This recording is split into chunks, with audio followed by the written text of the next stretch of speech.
The dog sat down. That was all he did. He simply sat in the middle of a corridor that smelled of antiseptic and old coffee, and he would not move.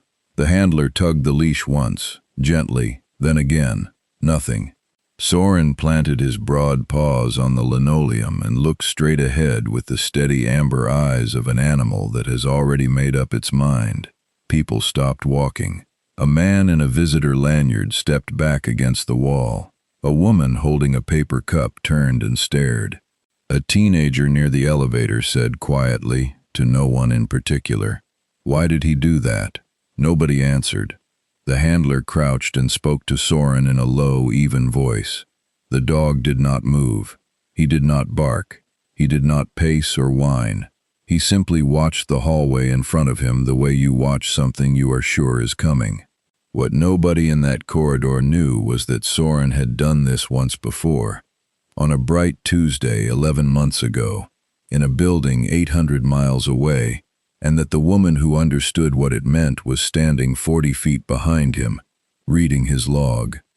There are stories that look, at first, like a malfunction. This is one of them, and we are so glad you found us, because the stories that look broken are usually the ones that matter most.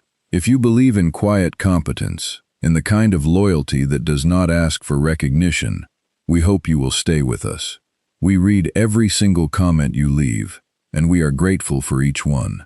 Before we begin, we want to ask you something simple. Has an animal ever sensed something about you that you had not yet said out loud? Leave your answer below. We would love to hear it. Now, let us go back to where this started. The Whitmore Veterans Medical Center sat at the edge of a mid-sized city in the first week of November. Morning light came in flat and gray through the tall windows on the east side of the ward. The corridors were long and buffed to a soft shine, and the air smelled like wool and saline, and the faint sweetness of the cleaning solution the overnight crew used on the floors. It was the kind of building that held its breath a little. That was the way Ondine Vass described it the first time she walked through the doors, 14 months before the morning in question. She said it to no one in particular. It was something she did, made small observations to the air, and nobody who knew her found it strange. Ondine was 34 years old. Her hair was dark brown and she wore it pulled back in a low knot that was always slightly uneven by midday, as though it had been listening to too much and gotten tired. Her eyes were a pale, clear gray, and they were the kind of eyes that noticed the thing you had not intended to show. She wore her scrubs in navy blue, and she clipped her badge to the left breast pocket at the same small angle every single morning. On her right wrist, she wore a faded olive-green elastic band, the kind that came wrapped around produce at the corner store. She never explained it, she never mentioned it. It was just there, and people who worked beside her long enough stopped wondering and simply accepted it as part of what Ondine looked like. She was the first to arrive on her floor every shift. She was the last to leave it. She absorbed the extra beds when the overnight charge nurse called in short, and she absorbed them without comment, without the tight jaw or the small performative sigh that everyone else permitted themselves in that situation. When a new aide made a medication error and sat frozen in the break room afterward, it was Ondine who pulled the chair out and sat across from her and said, "Walk me through it. We'll figure it out together." The aide remembered that sentence for years. She told people about it later. Ondine never knew she'd said anything remarkable. She had a confidant on the ward. His name was Desmond Achebe, a tall man with close-cropped silver at his temples who had worked the floor for 9 years and moved through it the way water moves through a channel, efficient, shaped by the thing it ran alongside. Desmond had a way of appearing next to Ondine when something had gone sideways, not to fix it but to be adjacent, which was its own kind of fixing. He called her Vass in the corridor and Ondine in the break room, and she called him Des under her breath when she was tired, and that was the whole grammar of their friendship. "You did the doubles again," Desmond said one Thursday afternoon. He set a cup of tea beside her at the nursing station without being asked. Twice in 1 week. Harrison's wife is sick, Ondine said. She didn't look up. He needed the days. Harrison didn't ask you. No, she turned a page. He didn't have to. Desmond looked at her for a moment. He picked up his own cup. You're going to outlast this building, he said, and also possibly the city. She smiled at the page. Not wide, just enough. The unexplained thing had started in her 3rd week at Whitmore. There was a canine program at the facility, a detection and therapy partnership that sent working dogs through the wards twice a week. The dogs were Belgian Malinois and Labradors mostly, fit and alert and well socialized, moving in crisp heel beside their handlers. Soren was the exception. Soren was a 4-year-old German shepherd with a dark saddle coat and ears that stood at perfect attention, and eyes that were the color of good amber. He was a dual-purpose dog, trained in both medical alert detection and patrol. He had an excellent record. He had a file that ran to 68 pages. He was, by every measurable standard, an outstanding working dog, and every single time Soren's handler brought him through the East Wing, Soren paused at the door to room 1114 and turned his head 45 degrees and looked inside. He did not alert. He did not sit. He just looked. His handler noted it, once, in the log.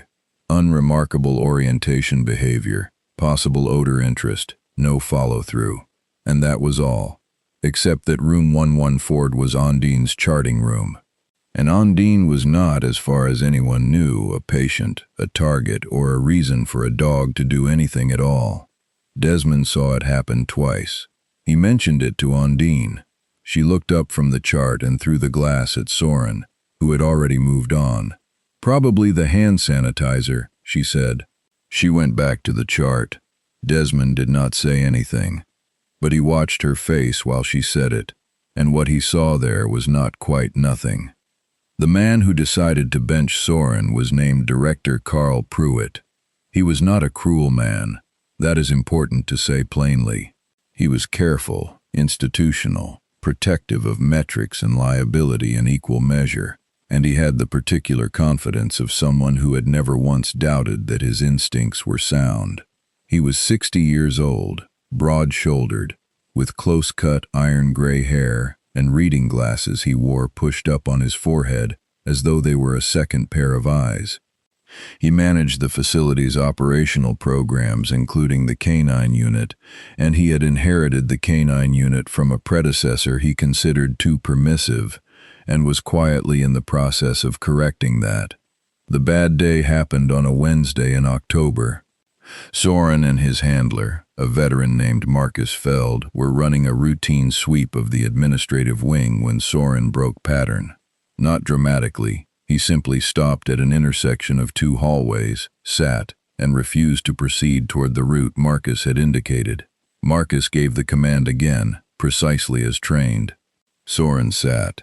Marcus tried a second approach. Soren held. There was no target odor. There was no patient in distress that anyone could find. There was, as far as the incident report recorded it, nothing. Soren had simply stopped and decided he was not going where the handler said to go. Director Pruitt reviewed the footage the same afternoon. He watched it twice. "This is a liability question," he said to the room, which contained 2 operations staff and Marcus Feld, who was looking at his hands. "A working dog that overrides the handler is not a working dog." He set the folder down. "I'm pulling him from active rotation. We'll run an evaluation." Marcus started to speak. "The evaluation will be thorough," Pruitt said, and the conversation was over. The word moved through the unit quietly, the way words do in institutions when they carry something that feels wrong, but has not been officially declared wrong. Desmond heard it from the facilities coordinator. He told Ondine at the nursing station. Ondine stopped writing. She looked at the wall for 3 seconds. Then she said, "Where's his log?" Her voice was completely even. "Soren's full log, the daily observational records, not just the incident report. She looked at Desmond. Can you get me access to that? Desmond tilted his head. You're a nurse, he said. On the East Wing. Yes, she said. Can you get it? He studied her face a moment longer than usual. Then he went to make the call. The evaluation was set for the following Monday. Pruitt had arranged it with some care. He scheduled it during the busiest part of the mid-morning, when traffic through the main corridor was high and the variables were maximized. He told Marcus the dog would be given a standard route with a double-blind detection element embedded in it. 2 operations staff would observe. One of the facility's contracted consultants, a retired federal canine trainer named Eugene Holt, would also be present, which Pruitt mentioned in the email as though it were incidental, and which was not incidental at all. He wanted someone credible in the room. He wanted the outcome witnessed. What he did not arrange because he did not know about it was Ondine. She had read Soren's log the night before. Every page.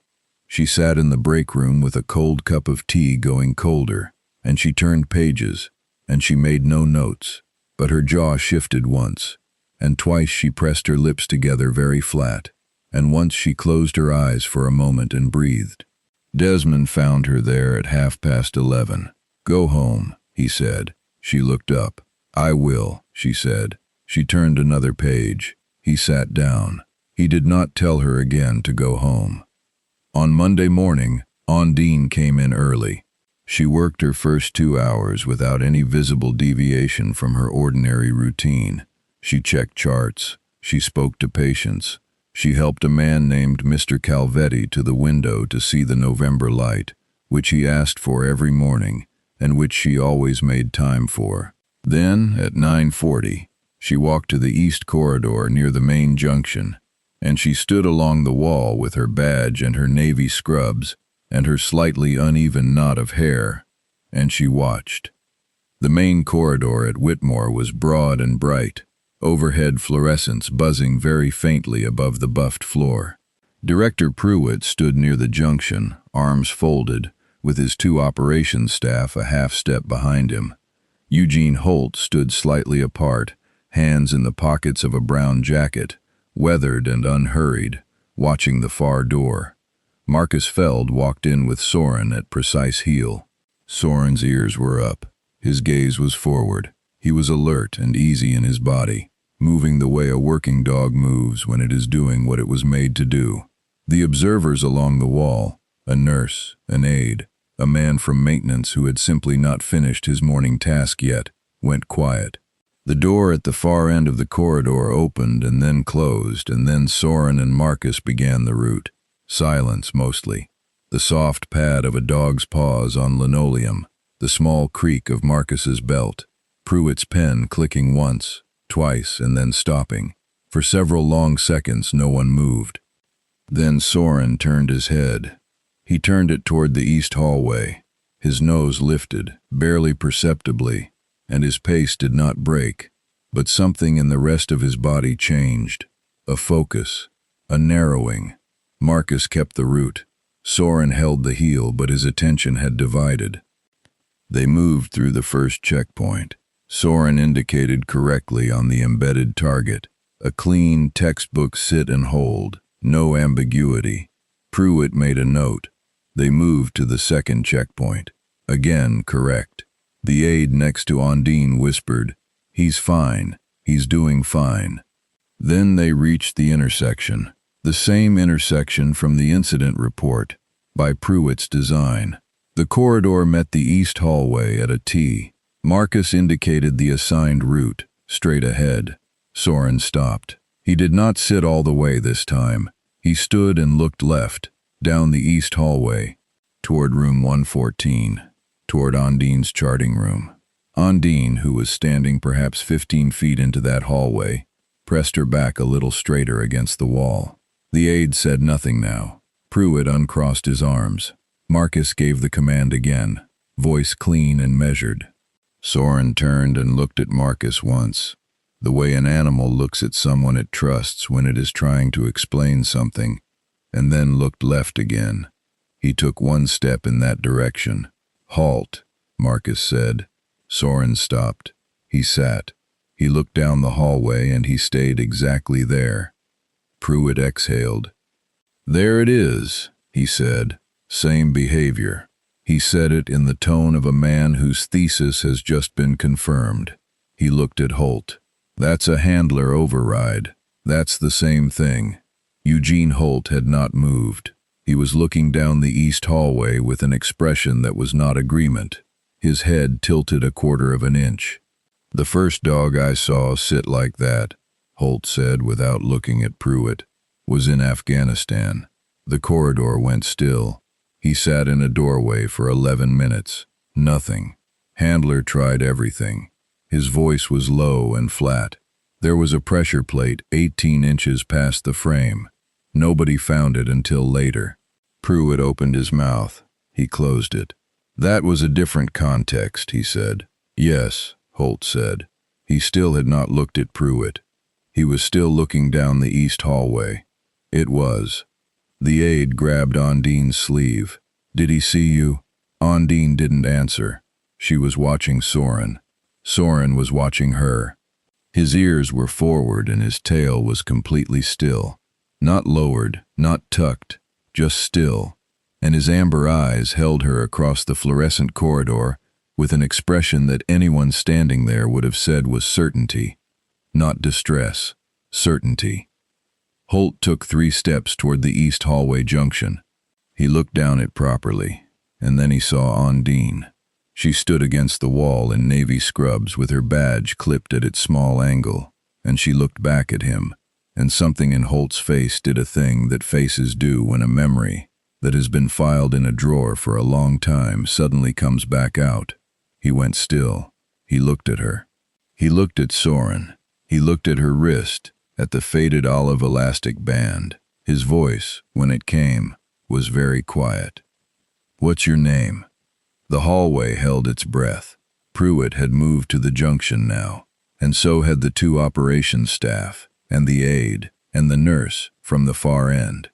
Marcus Feld had turned around. Soren had not moved. Ondine Vass, she said. Holt looked at her for a long moment.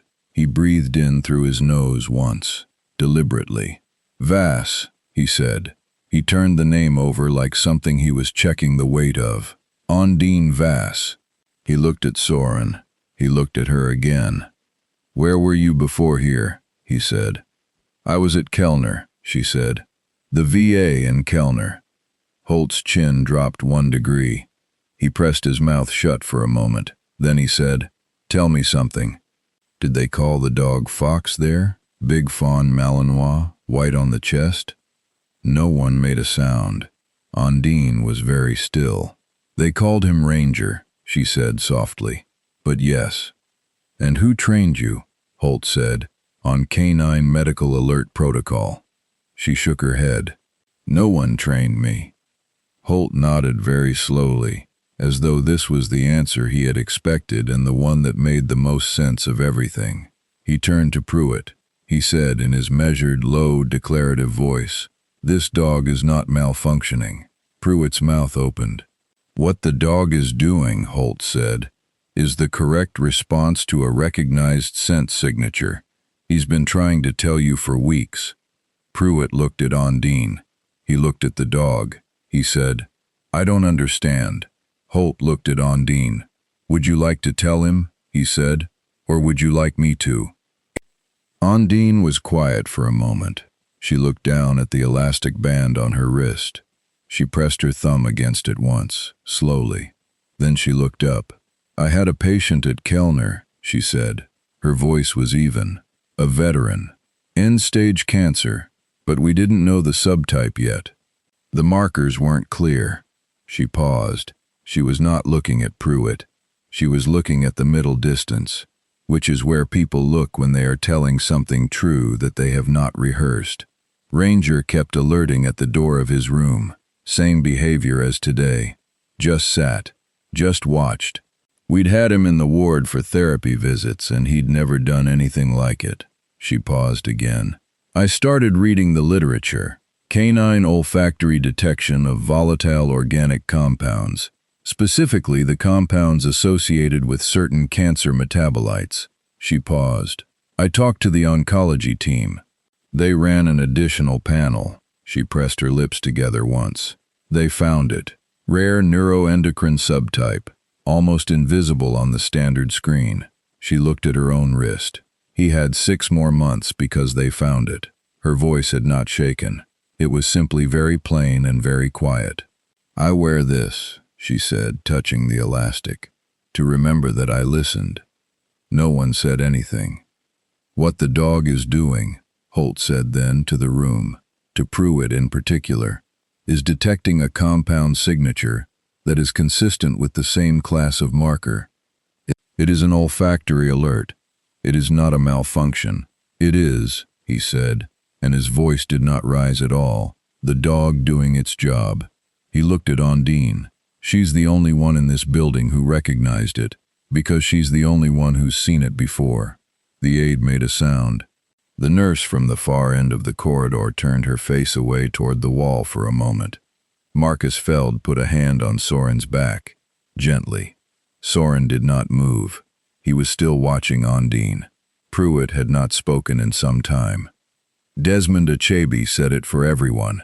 He had arrived in the corridor sometime in the last 3 minutes and was standing near the back, and what he said was just one word, low and wondering, Ondine. Like he was checking she was still there. She looked at him. She almost smiled. 3 short things Ondine had said over 14 months at Whitmore before anyone knew what they meant. She had said to a second-year resident when Soren paused in the doorway of room 114 for the first time. Interesting.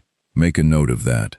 She had said to Desmond after reading the log at 11:30 on a Sunday night, "There's a pattern.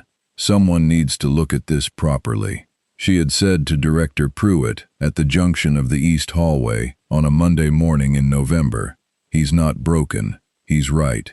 That was all. 3 sentences. She had not named her past in any of them. She had not asked for credit. She had simply read what the dog was telling her, because she had learned how to read it once before, in a room where it mattered enough that she kept a faded elastic band on her wrist, so she would never forget the feeling of listening.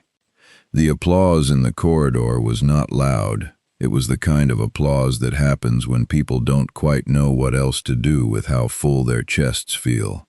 It was real. Pruitt stood with his arms at his sides and said nothing more, and the 2 operations staff were very still beside him.